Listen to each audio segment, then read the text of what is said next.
एक असं स्वयंभू शिव मंदिर जे वसलंय या सह्याद्रीच्या उंच डोंगरामध्ये. मंदिराच्या बाजूने वाहतोय एक मोठा असा धबधबा.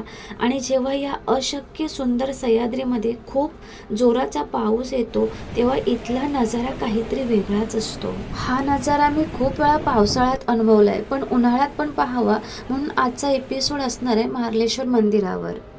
रत्नागिरी जिल्ह्यातील संगमेश्वर तालुक्यातील श्री क्षेत्र मार्लेश्वर मंदिर. कोकणातील सह्याद्रीच्या निसर्गरम्य डोंगराच्या कुशीत हे लपलेलं अत्यंत घनदाट जंगलात उंच कडाकपाळी महादेवाचं मंदिर आहे. देवरुखपासून सुमारे 18 किलोमीटर अंतरावर मारळ गावाजवळ वसलेलं हे मंदिर एका नैसर्गिक गुहेत आहे. मार्लेश्वरला जाण्यासाठी एसटीने प्रवास करावा लागतो. इथे वर्षभर वाहणारा धबधबा आणि सापांचं वास्तव्य हे या मंदिराचे वैशिष्ट्य आहे. मार्लेश्वर हे मंदिर मारळ या गावाजवळ वसलंय. मार्लेश्वरला जात असताना आपल्याला मध्येच आंगवली हा गाव लागतो. हे मंदिर महादेवांचंच आहे. या मंदिराला मार्लेश्वर म्हणून ओळखलं जातं. असं म्हटलं जातं की भगवान शंकर हे मारळमधील मार्लेश्वरला जाण्याच्या आधी इथे राहिले होते.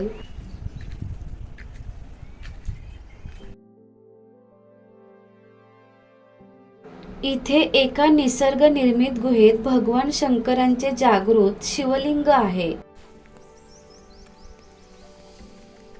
मारळचा देव म्हणजेच मारळ ईश्वर असे म्हणून या जागृत देवस्थानाचे नाव मार्लेश्वर पडले. उंच असं डोंगरावर असलेलं हे स्थान हिरव्यागार वनराईने नटलंय. मंदिराच्या पायथ्यापर्यंत वाहने जातात. मंदिरात वर जाण्यासाठी पायऱ्या चढून जावं लागतं.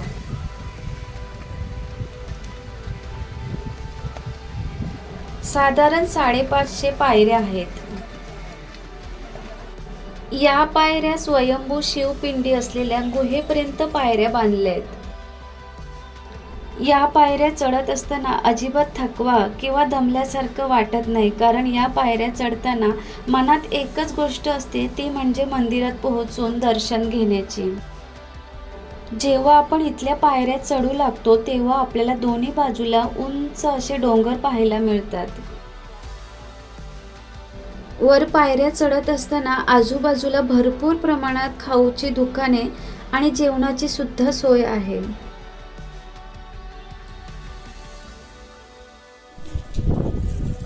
मंदिराचा गाभारा हा गुहा स्वरूपाचा आहे. मुख्य प्रवेशद्वारा शेजारी छोटीशी देवळी पण आहे. देवळीतील सुरुवातीला गणपती बाप्पाचे दर्शन झाले आणि निघालो गुहेकडे.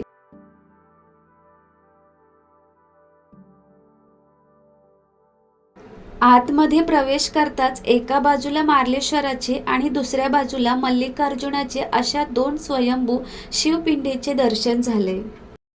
मल्लिकार्जुन आणि मार्लेश्वर हे दोघे भाऊ आहेत असं म्हटलं जातं. या लख्ख काळोख असलेल्या गुहेत शंकराच्या पिंडीपुढे लावलेल्या समई आणि निरंजनाचा उजेड हा मंद जाणवला. या गुहेत दुसरा कोणताही उजेड लावला जात नाही. शिवपिंडींच्या मागे असंख्य सापांचे अस्तित्व आहे, पण या सापांपासून कोणताही धोका नाही. मंदिराचे दर्शन झाले आणि आम्ही निघालो धबधब्याकडे. सह्याद्रीच्या कड्यावरून वाहणारा हा धबधबा पुढे बावनदी म्हणून वाहतो. पावसाळ्यात आजूबाजूला भरपूर प्रमाणावर इथे छोटे छोटे धबधबे वाहत असतात, त्यामुळे येथील दृश्य हे मनमोहक असे असते. शुभ्र पाण्याचा जणू अभिषेकच होत असतो. पावसाळ्यातील येथील या मंदिराचे आणि धबधब्याचे रूप काहीतरी वेगळंच पाहायला मिळतं. या धबधब्याचं पाणी हे 12माही असतं. धबधब्याचा आनंद घेण्यासाठी इथे बरीच गर्दी होत असते, पण पावसाळ्यात हा धबधबा बंद केला जातो, म्हणून आम्ही उन्हाळ्यात सुद्धा आलो आणि इथल्या धबधब्याचा आनंद अनुभवला. हितला निसर्गरम्य परिसर, वरून वाहणारा तो धबधबा, आजूबाजूची वनराई आणि जोडीला ती विलक्षण शांतता. अशी निसर्गरम्य ठिकाणं पाहायला तुम्हाला पण आवडतात का? आवडत असतील तर चॅनल नक्की सबस्क्राईब करा, लाईक करा आणि मित्र नातेवाईकांसोबत शेअर करा. व्हिडिओ पूर्ण पाहिल्याबद्दल धन्यवाद.